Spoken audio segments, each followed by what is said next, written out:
जय हिंद दोस्तों, एक बार फिर से स्वागत है आप सभी का। आपके सभी के लिए जीके जीएस के इंपॉर्टेंट एमसीक्यू फॉर्मेट में क्वेश्चन होने वाले हैं। तो अगर आज के क्वेश्चन आपके लिए मोस्ट इंपॉर्टेंट साबित होने वाले हैं तो और देखो, सावन का महीना है और हम तो वैसे भी भोले के वक्त हैं, तो एक बार कमेंट बॉक्स में हर हर महादेव सभी दोस्त जरूर टाइप करना।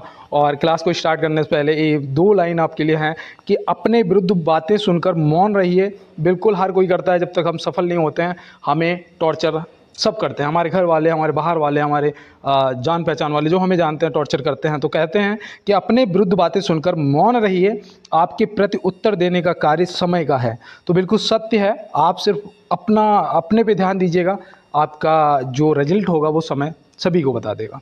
ठीक है ना। और चलते हैं दोस्त अपने क्लास में और पहले क्वेश्चन पे, और ईमानदारी से सभी क्वेश्चनों को लिखेंगे और देखते हैं आज क्या है हमारे लिए कुछ खास। देखो यहाँ पे दिया गया है, हाल ही में वित्त मंत्री निर्मला सीतारमण ने जीएसटी भवन का उद्घाटन किया है। तो कहाँ पर किया है? अगरतला, सिक्किम या भोपाल में? तो यहाँ पे आपका जो सही जवाब है वो होना चाहिए अगरतला, ऑप्शन ए बिल्कुल सही जवाब। और ये देखो आपके करंट अफेयर के क्वेश्चन हैं, आपके लिए इंपॉर्टेंट है। ये कहाँ पर पड़ता है? आपका त्रिपुरा में पड़ता है। कहाँ पर पड़ता है?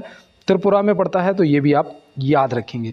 तो चलते हैं दोस्त अपने अगले प्रश्न की तरफ और देखते हैं हमारा अगला क्या है। देखिए यहाँ पे दिया है, लिंगराज मंदिर किस शहर में स्थित है? लिंगराज मंदिर किस शहर में स्थित है? और स्वर्ण मंदिर कहाँ है? कमेंट बॉक्स में बताइएगा। और लिंगराज मंदिर जो है याद रखना, ये भुवनेश्वर में है। भुवनेश्वर कहाँ पड़ता है? ये आपका उड़ीसा में पड़ता है ना दोस्त। तो ये आप याद रखेंगे। कहाँ पर है आपका लिंगराज मंदिर? भुवनेश्वर में। तो इसको भी याद रखेंगे और इस तरीके के क्वेश्चन आपसे पूछे जाते हैं।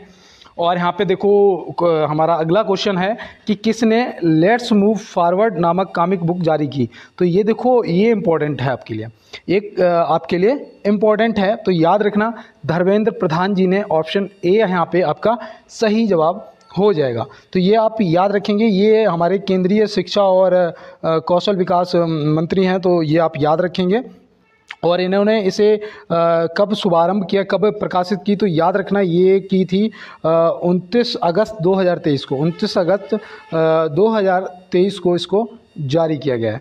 तो ये भी आप याद रखेंगे। और चलते हैं दोस्त अपने अगले प्रश्न की तरफ और देखते हैं हमारा अगला क्या है। देखो यहाँ पे दिया गया है, उस राज्य का नाम बताओ जिसने पहली बार युद्ध में हाथियों का प्रयोग किया था। उस राज्य का नाम बताओ जिसने पहली बार युद्ध में हाथियों का प्रयोग किया था।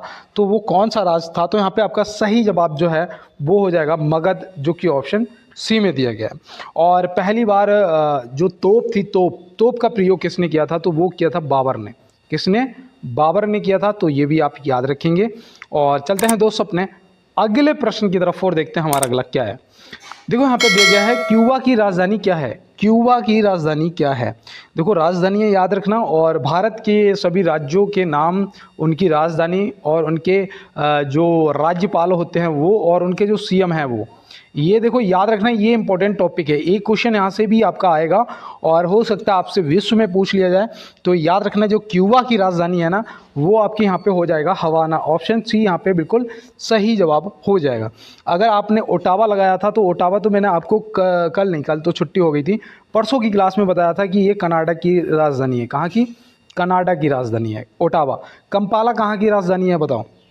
कंपाला जो है ये कहाँ की राजधानी है? तो याद रखना, ये युगांडा की राजधानी है। युगांडा की जो राजधानी है वो हो जाएगी कंपाला। मिस्र की राजधानी क्या है? मिस्र की, तो मिस्र की राजधानी जो है वो है काहिरा। क्या है? काहिरा। ये भी आप याद रखना।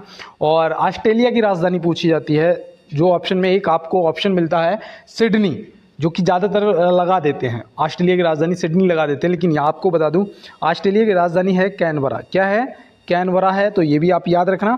और ऑस्ट्रिया की राजधानी पूछी जाती है। ऑस्ट्रेलिया की बता चुका हूँ, ऑस्ट्रिया। तो ऑस्ट्रिया की जो राजधानी है वो है वियना। क्या है? वियना है। तो ये भी आप याद रखेंगे। तो इस प्रकार से मैं आपको जितना ज़्यादा हो सकता है उतना ज़्यादा बताता हुआ चलता हूँ, ताकि आपको याद रहे। देखो यहाँ दिया है, किस राज्य के कड़ियाल साड़ी को जीआई टैग मिला है? किस राज्य के कड़ियाल साड़ी को जीआई टैग मिला है? तो ये भी देखो आपके लिए इम्पोर्टेंट है। ये आपके करंट का भी क्वेश्चन आप समझ लीजिएगा, और आपके लिए इम्पोर्टेंट भी है। और याद रखना, ये पश्चिम बंगाल, ऑप्शन बी यहाँ पे क्या हो जाएगा? हमारा बिल्कुल सही जवाब हो जाएगा। और इसी के साथ चलते हैं अपने अगले प्रश्न पे और देखते हैं हमारा अगला क्या है। देखिए यहाँ पे दिया है कि प्रसिद्ध महाबोधि मंदिर कहाँ स्थित है? प्रसिद्ध महाबोधि मंदिर कहाँ स्थित है? तो आप यहाँ पे क्या बताएंगे? यहाँ पे याद रखना जो महाबोधि मंदिर है वो है बोध गया में, बोध गया ऑप्शन बी।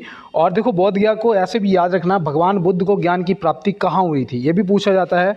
तो याद रखना वो हुई थी बोध गया में। कहाँ हुई थी दोस्त? बोध गया में। तो ये भी आप याद रखेंगे। पहला उपदेश कहाँ दिया था? तो पहला उपदेश दिया था सारनाथ में। पहला उपदेश कहाँ दिया था? सारनाथ में दिया था। तो इसको भी आप क्या करेंगे? याद करेंगे और नोट कर लेना। और मैं यहाँ पे देखो इम्पोर्टेंट क्यों है? इम्पोर्टेंट बोध गया इसलिए है कि बोध गया को यूनेस्को ने क्या किया है? विश्व धरोहर में विश्व धरोहर घोषित कर दिया है। ठीक है, तो ये भी आप याद रखेंगे, इसलिए ये इंपॉर्टेंट बनता है और पेपर में हो सकता है कि पूछ लिया जाए। चलते हैं अपने अगले प्रश्न की तरफ। मिस इंडिया यूएसए 2023 का खिताब किसने जीता है? मिस इंडिया यूएसए 2023 का खिताब किसने जीता है? तो आप यहाँ पे क्या बताएंगे? तो याद रखना ये जो जीता है ना, ये जीता है रिजुल मैनी ने। ऑप्शन ए यहाँ पे क्या हो जाएगा? हमारा बिल्कुल राइट आंसर हो जाएगा। और देखो ये जो मिस इंडिया यूएसए 2023 है, ये पता क्या है? ये भारत और अमेरिका के मेडिकल छात्रों के बीच में कंपटीशन होता है। ठीक है, तो ये भी आप याद रखेंगे। और चलते हैं इसी के साथ अपने अगले प्रश्न की तरफ और देखते हैं हमारा अगला क्या है। एक मिनट, यहाँ पे अगला नेक्स्ट आ गया। ठीक है, देखो यहाँ पे दिया गया है जीवन स्मृति पुस्तक किसने लिखी? जीवन स्मृति पुस्तक किसने लिखी?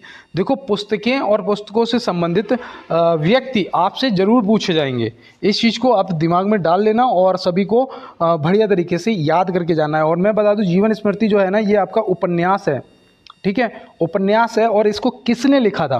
तो यहाँ पे आप क्या बताएंगे? रविंद्रनाथ टैगोर जी, जो कि ऑप्शन बी में दिए गए हैं, रविंद्रनाथ टैगोर जी, जो कि बिल्कुल सही जवाब हो जाएगा। रतौंधी रोग किस विटामिन की कमी से होता है? विटामिन भी पूछे जाएंगे। आज मैं आपको हर उस टॉपिक से बताऊंगा जहाँ जहाँ से क्वेश्चन पूछे जाएंगे, विटामिन से आपसे पूछे जाएंगे कि रतौंधी रोग जो है वो किस विटामिन की कमी से होता है। तो ये होता है विटामिन ए की कमी से। किस कमी से होता है? विटामिन ए की कमी से होता है। अब देखो यहाँ पे एक प्रश्न और बनता है कि विटामिन ए का रासायनिक नाम क्या है? पूछा जाएगा। और एसआई की अगर तैयारी कर रहे हो तो ज़रूर पूछा जाएगा, और हो सकता है कांस्टेबल में भी पूछ ले। तो याद रखना रेटिनॉल होता है। क्या होता है? रेटिनॉल होता है। विटामिन बी की कमी से बेरी रोग होता है। बेरी रोग होता है, तो ये भी आप याद रखना। ठीक है, और विटामिन सी की कमी से स्कर्वी होता है। और विटामिन सी का जो रासायनिक नाम है वो क्या है? वो एस्कॉर्बिक अम्ल है। एस्कॉर्बिक एसिड या एस्कॉर्बिक अम्ल आप बोल सकते हो। ठीक है, तो यहाँ पे ये भी आप याद रखेंगे। और विटामिन बी का रासायनिक नाम आप मुझे कमेंट बॉक्स में बताएंगे। विटामिन बी और विटामिन V12, इन दोनों का जो रासायनिक नाम है वो आप मुझे कमेंट बॉक्स में बताइएगा। चलते हैं दोस्त अपने अगले प्रश्न की तरफ। देखो यहाँ पे दिया है दमन और दीव की सीमा रेखा किस भारतीय राज्य से मिलती है? मैं आपसे बताने के लिए इसलिए कहता हूँ कि मैं ये सब आपको पहले बता चुका हूँ और कई बार बता चुका हूँ। अगर आपने क्लासों को नहीं देखा, सभी क्लासों को एक बार देख लो। मैं सच आपसे वादा करता हूँ दोस्त कि आपको फिर भटकने की ज़रूरत नहीं पड़ेगी। और देखो दमन और दीव की सीमा जो है वो रेखा है वो किस राज्य से मिलती है? तो ये भी प्रश्न हम लोग पहले कर चुके थे, गुजरात। ऑप्शन सी यहाँ पे क्या हो जाएगा? हमारा बिल्कुल सही जवाब हो जाएगा। और देखो मैंने उस दिन आपको गुजरात देख के मुझे याद आ गया कि पूर्व में पूछा जाएगा सबसे पूर्वी राज्य कौन सा है, सबसे पूर्वी राज्य भारत का कौन सा है? तो आप क्या बताओगे? अरुणाचल प्रदेश है। आपसे पश्चिमी राज्य पूछा जाएगा तो वो आपका गुजरात हो जाएगा। उत्तरी पूछा जाएगा तो वो आपका लद्दाख हो जाएगा। ठीक है, और दक्षिणी अगर पूछा जाएगा तो तमिलनाडु हो जाएगा। ये देखो याद रखना दोस्त, आपसे पूछे जा सकते हैं। और देखो दमन और दीव की जो सीमा रेखा है वो गुजरात राज्य से मिलती है। तो चलते हैं दोस्त अपने अगले प्रश्न की तरफ। किस राज्य में कारबी युवा महोत्सव 2024 का आयोजन किया गया है? कारबी युवा महोत्सव, देखो ये भी आपकी करंट अफेयर से क्वेश्चन लिया गया है। अब यहाँ पे आप बताइएगा कि किस राज्य में कारबी युवा महोत्सव 2024 का आयोजन किया गया है। तो यहाँ पे आपका जो सही जवाब है वो होना चाहिए दोस्त असम, जो कि ऑप्शन ए में दिया गया है। तो ऑप्शन ए यहाँ से क्या हो जाएगा? हमारे प्रश्न का बिल्कुल राइट आंसर हो जाएगा। और चलते हैं दोस्त अपने अगले प्रश्न की तरफ। राज्य अपहरण नीति को किसने लागू किया था? राज्य अपहरण नीति को पहला राज्य, देखो भारत का पहला राज्य कौन था जिसे अंग्रेजों ने हड़प नीति के अकॉर्डिंग हड़प लिया था? तो वो कौन सा था? वो था अवध। कौन सा था? अवध था। तो ये भी आप याद रखना, हो सकता है पूछ लिया जाए। और राज्य अपहरण नीति को किसने लागू किया था? तो ये भी याद रखना, ये था डलहौजी।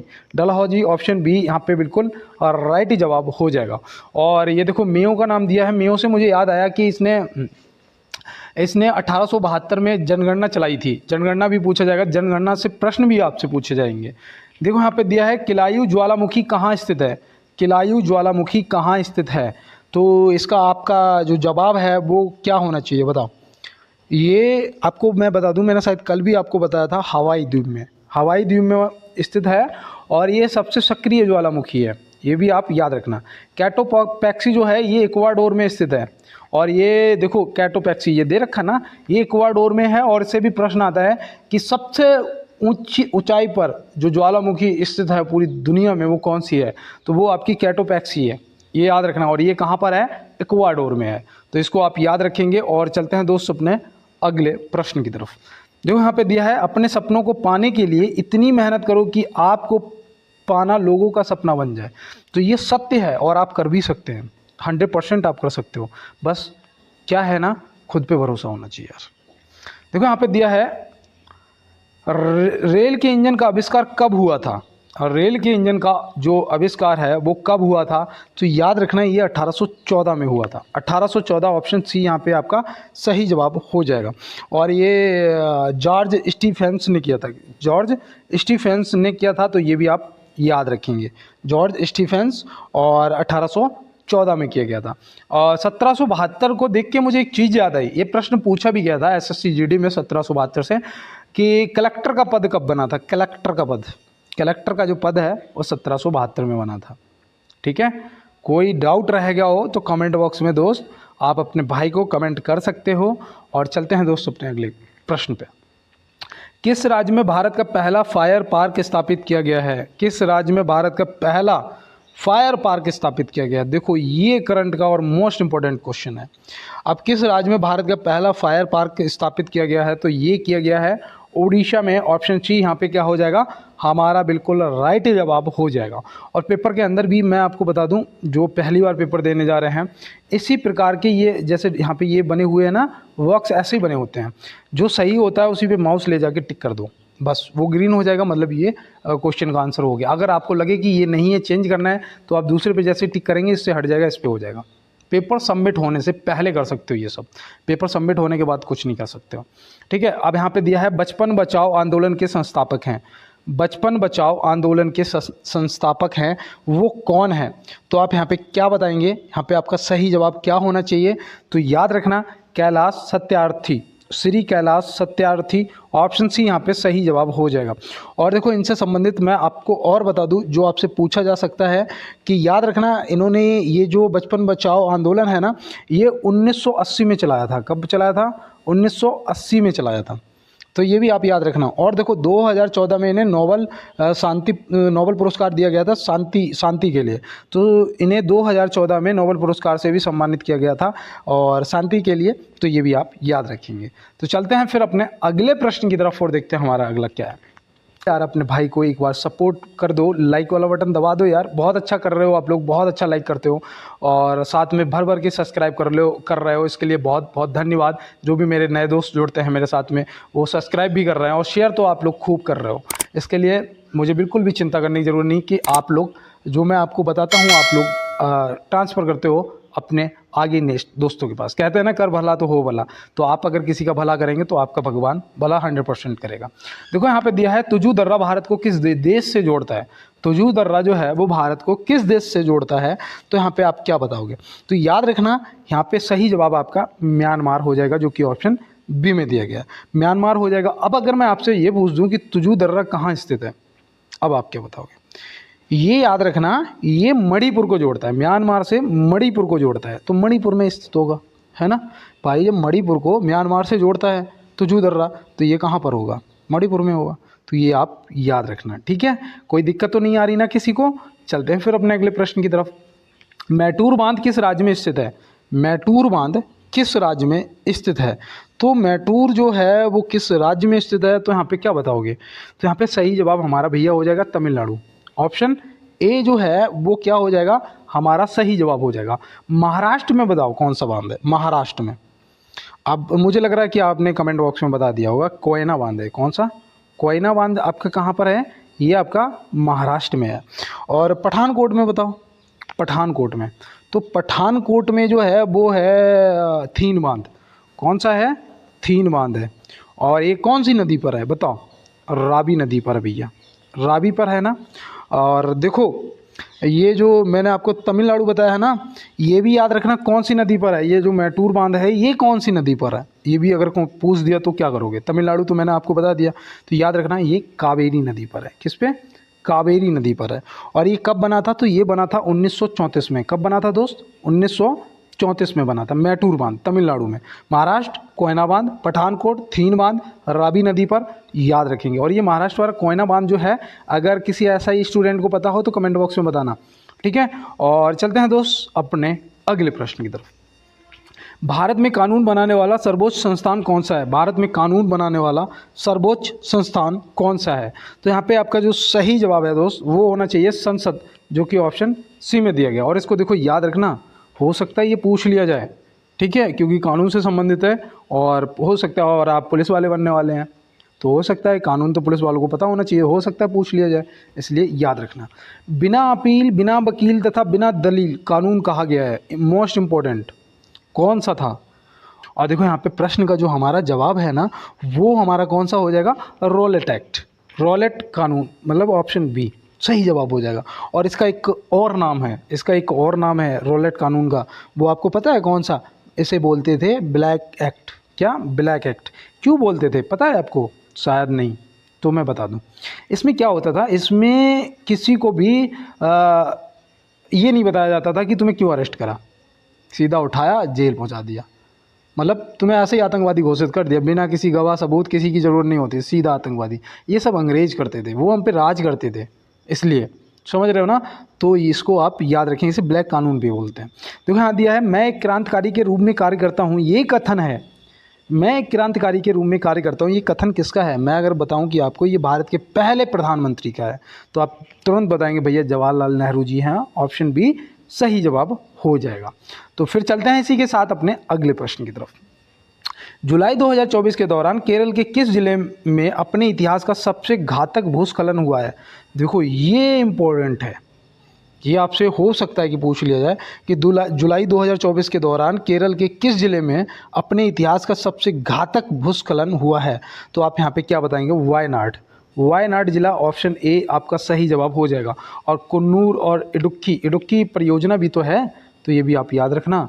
और चलते हैं, देखो यहाँ पे दिया है, मानव खाद्य पदार्थों का उत्पादक एवं उपभोक्ता कब बना? तो मानव खाद्य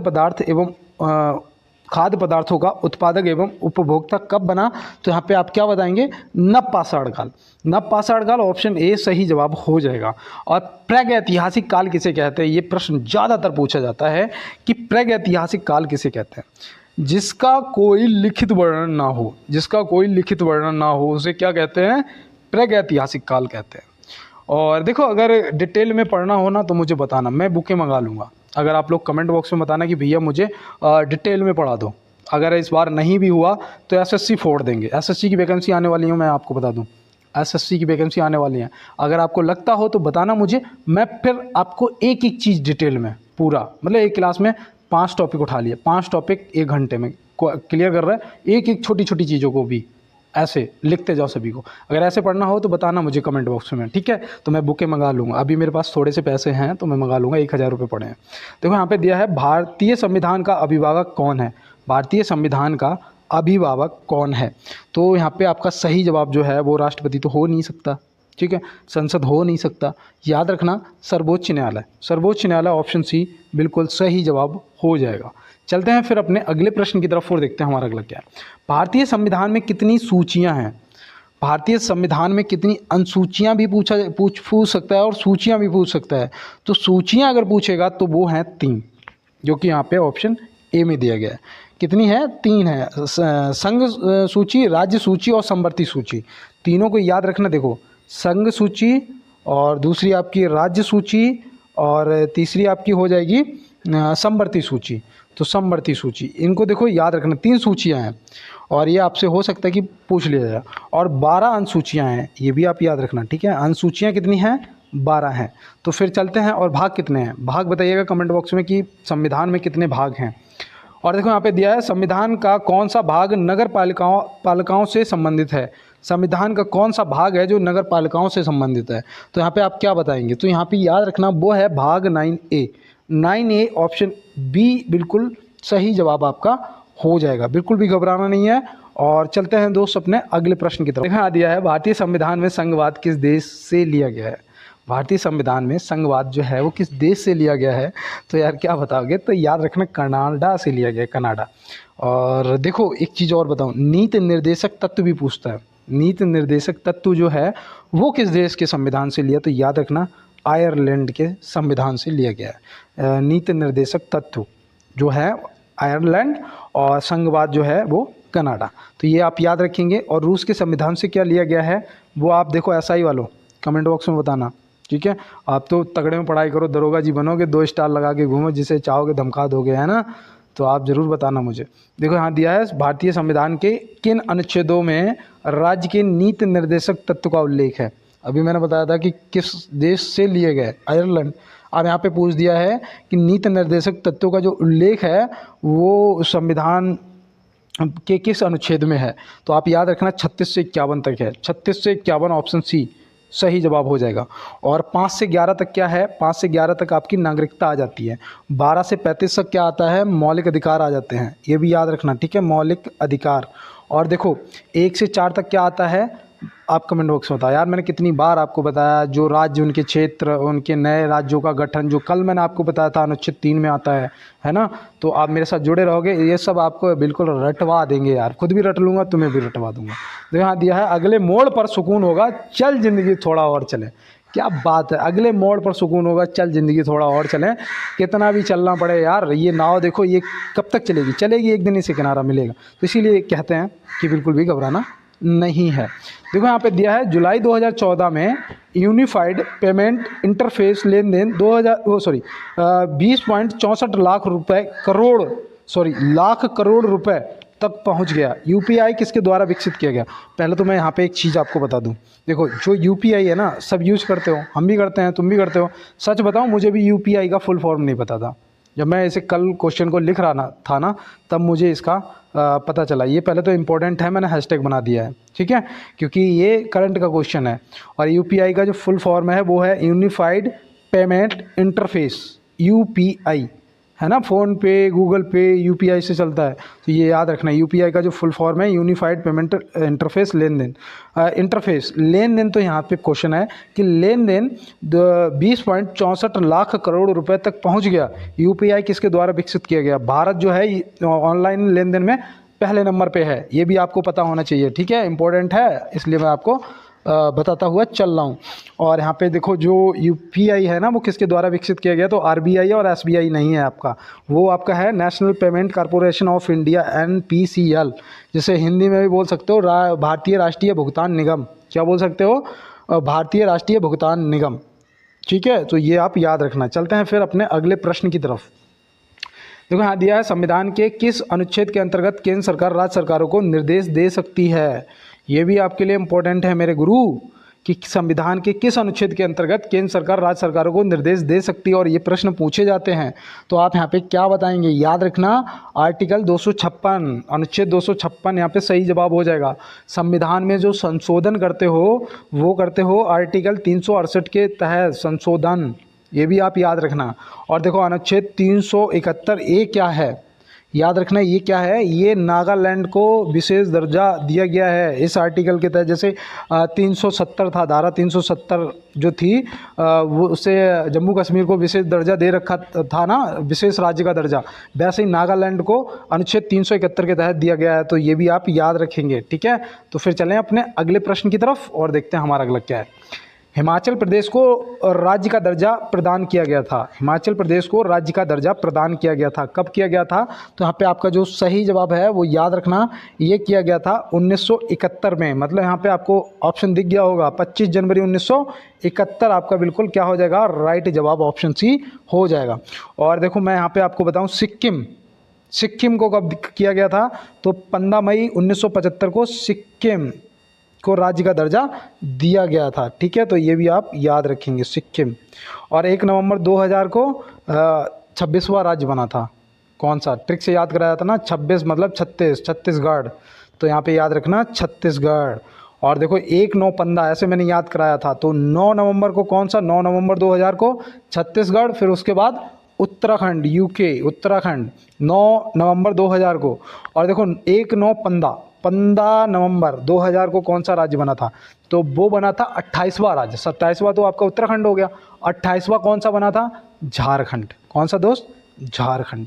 तो ये याद रखना 15 नवंबर 2000 को बना था। अब यहाँ पे देखो 1 2 3 4 5 राज्य मैंने आपको बताए, 5 याद रख लो, कल 5 बता दूंगा, ऐसे ही पूरा कंफर्म करा देंगे, रटवा डालेंगे यार।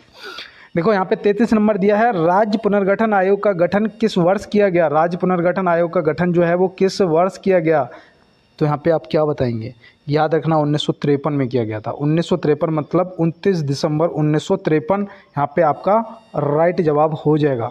तो ये भी देखो देख लेना। और चलते हैं दोस्त अपने अगले प्रश्न की तरफ। क्लास को अगर छोड़ के जाने का मन बना रहे हो तो बिल्कुल मत छोड़ना। आप अगर यहाँ तक आए हो तो पूरा करो 50 क्वेश्चन, क्योंकि अब जो क्वेश्चन आने वाले हैं वो वाकई में मोस्ट इंपॉर्टेंट हैं आपके लिए। मौलिक अधिकार संविधान के किस भाग में वर्णित हैं। मौलिक अधिकार, तो मौलिक अधिकार जो हैं वो संविधान के किस भाग में वर्णित हैं, अभी मैंने आपको बताया ही था, भाग 3 में। भाग 3 यहाँ पे क्या हो जाएगा, आपका सही जवाब हो जाएगा। और आर्टिकल भी मैंने बताया था किस आर्टिकल से किस आर्टिकल तक है, अभी बताया था ना, 12 से 35 बताया था। तो ये भी आप याद रखेंगे। तो चलते हैं फिर इसी के साथ अपने अगले प्रश्न की तरफ। देखो यहाँ पे दिया है, भारतीय संविधान के अनुसार देश का प्रथम नागरिक कौन होता है। भारतीय संविधान के अनुसार देश का प्रथम नागरिक कौन होता है, तो याद रखना हमारे देश का जो भारतीय संविधान के अनुसार प्रथम नागरिक हैं वो हमारे राष्ट्रपति जी हैं, जो कि यहाँ पे ऑप्शन ए में दिए गए हैं। तो ऑप्शन ए यहाँ पे क्या हो जाएगा, हमारा बिल्कुल सही जवाब दोस्त हो जाएगा। तो चलते हैं अपने अगले प्रश्न की तरफ। स्वप्निल कुसाले ने पेरिस ओलंपिक 2024 में किस स्पर्धा में कांस्य पदक जीता है। देखो ये भारत को एक और कांस्य पदक मिल गया, भारत को ये एक और पदक मिल गया है। जैसे मिलते जाएंगे मैं रोज़ के रोज़ आपको अपडेट करवाता जाऊंगा। तो याद रखना इन्होंने भी निशानेबाजी में जीता है, जो कि ऑप्शन बी में दिए गए हैं। और ये किस तिथि को जीता था, 1 अगस्त को जीता था, 1 अगस्त 2024 को। तो ये भी देखो याद रखना। और ये प्रश्न आपसे पेरिस ओलंपिक जो अभी चल रहा है वहाँ से आपसे क्वेश्चन जरूर पूछे जाएंगे। देखो यहाँ पे दिया है, राष्ट्रपति को उनके पद से किस विधि द्वारा हटाया जा सकता है। तो राष्ट्रपति को महाभियोग द्वारा हटाया जा सकता है, जो कि ऑप्शन ए में दिया गया है। और ये कौन से आर्टिकल में आता है, मैं रोज़ आपको बताता हूँ, आर्टिकल 61 के अकॉर्डिंग आता है। तो ये भी आप याद रखेंगे दोस्त, ठीक है। और चलते हैं इसी के साथ अपने अगले प्रश्न की तरफ। आप भी एक बार अपने भाई को सपोर्ट करने के लिए यार प्लीज़ यार, आपसे मैं कितनी रिक्वेस्ट करता हूँ, एक बटन दबाने में कुछ नहीं जाने वाला है, लाइक कर दो यार और सब्सक्राइब दबा दो। आपको रोज़ 50 क्वेश्चन ही तो मिलेंगे, वो भी फ्री में यार, कोई पैसा पड़ रहा है क्या किसी से, कुछ भी नहीं यार। और सब्सक्राइब कर दोगे तो यहाँ पे दिया है, राज्यसभा है एक, राज्यसभा है क्या है, तो राज्यसभा यार एक स्थायी सदन है, इसे भंग नहीं कर सकते हो, पता है, इसे भंग नहीं किया जा सकता, ये स्थायी सदन है। और चलते हैं इसी के साथ अपने अगले प्रश्न की तरफ। देखो यहाँ दिया है, कौन से ताप पर सेंटीग्रेड और फ़ारेनहाइट स्केल का मान बराबर होता है। तुरंत देखते ही एकदम सटीक से जवाब दोगे, और -40 डिग्री, यहाँ पे ऑप्शन सी बिल्कुल सही जवाब है। हलवा क्वेश्चन है, ठीक है भाई। चलो अगला क्वेश्चन पूछते हैं, बताओ जवाब। लेंस की अवधारण क्षमता का मापक क्या है, किलोमीटर, डायोप्टर या प्रकाश वर्ष। भैया यार इसमें थोड़ा डाउट है, डायोप्टर होना चाहिए। हाँ तो बिल्कुल सही है यार। प्रकाश वर्ष क्या है ना, एक ग्रह से दूसरे ग्रह की जो दूरी होती है वो किलोमीटर में नहीं, प्रकाश वर्ष में नापते हैं। ये तो हमारे घर से हमारे नाना के घर की दूरी है किलोमीटर में, ठीक है। लेकिन एक ग्रह से अगर दूसरे ग्रह जाओगे तो फिर प्रकाश वर्ष। किसी वस्तु पर लगने वाला उत्प्लवन बल किस घटक पर निर्भर करता है, किस घटक पर निर्भर करता है। तो यहाँ पे देखो बताओ इसका जवाब। मुझे पता है कि मात्र 2% दोस्तों ने इसका कमेंट बॉक्स में जवाब करा है, घनत्व, मात्र 2%, लेकिन सही जवाब है आपका। और पीडीएफ के लिए मैंने आपको बोला है, तो आप कमेंट बॉक्स में ज़रूर बोल सकते हैं। तो चलते हैं फिर अपने अगले प्रश्न की तरफ। और पीडीएफ के लिए आप कमेंट बॉक्स में बता देना, मैं और बाद बाकी मैं आपको बताऊं। देखो ऐसा यहाँ पे जीके जीएस क्यूज लिख के आ रहा है, जब आप क्लास को देख रहे हो क्लिक करोगे चैनल खुल जाएगा। यहाँ पे पूरा चैनल का सब्सक्राइबर वगैरह लिखा होगा 14,000 15,000 लगभग, ठीक है। यहाँ पे लिखा होगा देसी फ्रॉम गांव वाला, वहीं पे देखना है, लिंक एक लगा होगा और उसे क्लिक करना, अगर ना लगाओ खोल लेना डिस्क्रिप्शन को वहाँ पे। तो वहाँ पे आपको बायो में एक लिंक मिल जाएगा लगा हुआ टेलीग्राम का, और वहाँ पे एक मेरा इंस्टाग्राम का भी है। शौक में मैंने भी बना लिया इंस्टाग्राम, अब फॉलोअर्स हैं ही नहीं वहाँ पे यार, तो कोई बात नहीं है, उसे फॉलो करना है मत करना कोई बात नहीं है, लेकिन टेलीग्राम को ज़रूर ज्वाइन कर लेना क्योंकि वो आपके काम की चीज़ है। देखो यहाँ दिया है, ध्वनि सबसे तेज़ कहाँ चलती है। अब यहाँ पे भैया दिक्कत होगी क्योंकि हमने ऑप्शन निर्वात लगा दिया आंसर, और आंसर अगर निर्वात लगा दिया तो गलत हो गया, क्योंकि ध्वनि जो है वो इस्पात में सबसे तेज़ चलती है। निर्वात में क्या चलता है? निर्वात में प्रकाश तेज़ चलता है, प्रकाश। निर्वात में प्रकाश चलता है और इस्पात में ध्वनि चलती है। तो इसको याद रखोगे ना, कोई दिक्कत तो नहीं है ना। फिर चलते हैं अपने अगले प्रश्न की तरफ। यहाँ दिया है, हारेंगे नहीं इस बात की तसल्ली रखिए, यूँ मिटना होता तो कब के मिट गए होते। सत्य है यार, बिल्कुल सत्य है। जिसको करना होता ना वो पत्थरों का भी सीना चीर के उगी जाते हैं, जिसको उगना होता है पत्थर का भी सीना चीर के उगाते हैं। इसलिए याद रखना, जिसको करना है वो कर ले जाएगा। यहाँ दिया है, भारत के पहले बहुराष्ट्रीय हवाई अभ्यास का नाम क्या है जो अगस्त 2024 में आयोजित किया गया? अगस्त 2024 में आयोजित किया गया। अगस्त 2024, जुलाई अगस्त, जून जुलाई अगस्त, अभी अगस्त चल भी कहाँ रही है। यहाँ पे अगस्त 2023 होना चाहिए यार, मुझे लग रहा है कुछ टाइपिंग में एरर हो गया है क्या। अगस्त 2024 में आयोजित किया जाएगा यार, ठीक है। इसका नाम है तरंग शक्ति 2024। तरंग शक्ति 2024 ये आयोजित किया जाएगा, ठीक है। और करंट का क्वेश्चन है, इसलिए मुझे शायद लगा था ये नहीं यार। आज तो 2-3 अगस्त हो गई ना, ठीक है। ये पहले का है, अगस्त का ही है, ठीक है। याद रखना, तरंग शक्ति है जिसे आयोजित किया गया है, अगस्त का ही है। चलते हैं अपने अगले प्रश्न पे। चिपको आंदोलन किसने प्रारंभ किया था? चिपको आंदोलन जो है वो किसने प्रारंभ किया था? तो यहाँ पे जो सही जवाब है ना वो याद रखना, सुंदरलाल बहुगुणा और चंदी प्रसाद भट्ट, मतलब ऑप्शन सी यहाँ पे बिल्कुल सही जवाब हो जाएगा। चिपको आंदोलन था क्या? मुझे भी नहीं पता था। मैंने जब इससे पहले मतलब क्लासेज जब कर रहा था तब मैंने एक दिन देखा था।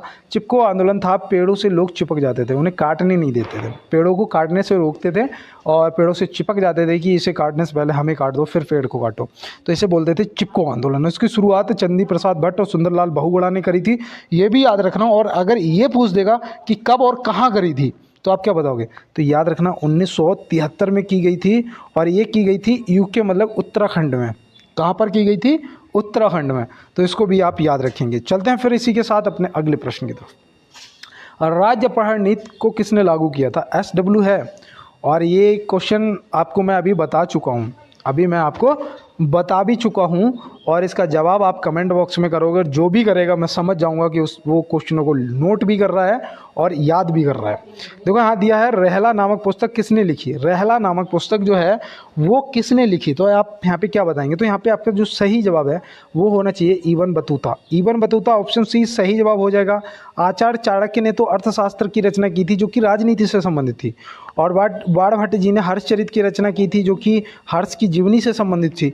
ये मैं आपको पहले भी बता चुका हूँ। रहला नामक पुस्तक की रचना इबन बतूता ने की थी, तो इसको भी आप क्या करेंगे? इसको भी आप याद रखेंगे। चलते हैं फिर इसी के साथ अपने अगले प्रश्न की तरफ। उत्तर भारत में भक्ति का प्रचार किस संत के प्रयास से हुआ था? उत्तर भारत में भक्ति का जो प्रचार है वो किस संत के प्रयास से हुआ था? तो यहाँ पे आप क्या बताएंगे? तो यहाँ पे आपका जो सही जवाब है वो हो जाएगा श्री रामानंद जी, जो कि ऑप्शन बी में दिया गया है। तो ऑप्शन बी यहाँ पे बिल्कुल आपका राइट आंसर हो जाएगा। और चलते हैं इसी के साथ अपने नेक्स्ट क्वेश्चन की तरफ और देखते हैं हमारा अगला क्या है। नरम दल और गरम दल के बीच फूट किस वर्ष पड़ी? नरम दल और गरम दल के बीच में जो फूट है वो किस वर्ष पड़ी थी? तो ये भारतीय राष्ट्रीय कांग्रेस का अधिवेशन था, और वो कौन सा अधिवेशन था? तो वो था सूरत अधिवेशन। कौन सा? सूरत अधिवेशन। कब हुआ था? अब आप इतना तो यार हिंट दे दिया आपको, सूरत अधिवेशन, तो आप तुरंत बता देना यार 1907 में हुआ था, जो कि ऑप्शन सी में दिया गया था, जिसमें गरम दल और नरम दल अलग अलग हो गए थे। तो ये आप याद रखेंगे। और चलते हैं दोस्त अपने अगले प्रश्न की तरफ। और मुझे लगता है कि जब क्रांति हुई थी, जब ये सब चल रहा था, उस टाइम हम लोग भी रहे होंगे। तो हम लोग अगर रहे थे तो हमारा क्या रोल रहा होगा? बताओ कौन क्या रहा होगा? मुझे तो लगता है कि मुझे तो भगत सिंह बनना पसंद है। आपका रोल क्या रहा है? कमेंट बॉक्स में ज़रूर बताना यार। और देखो यहाँ दिया है, 2.5 दिन का झोपड़ा किसने बनवाया था? 2.5 दिन का झोपड़ा किसने बनवाया था? तो आप यहाँ पे क्या बताएंगे? तो यहाँ पे याद रखना, 2.5 दिन का जो झोपड़ा है वो कुतुबुद्दीन ऐबक ने बनवाया था, और कुतुबुद्दीन ऐबक जो है वो गुलाम वंश का संस्थापक था। ये भी आप याद रखना, गुलाम वंश का संस्थापक था कुतुबुद्दीन ऐबक। और इसने जो 2.5 दिन का झोपड़ा है ये 1194 में बनवाया था, 1194 में बनवाया था। और अगर पूछ देगा कि कहाँ पर बनवाया था तो आप क्या बताएंगे? तो याद रखना ये अजमेर में बनवाया था। कहाँ पर?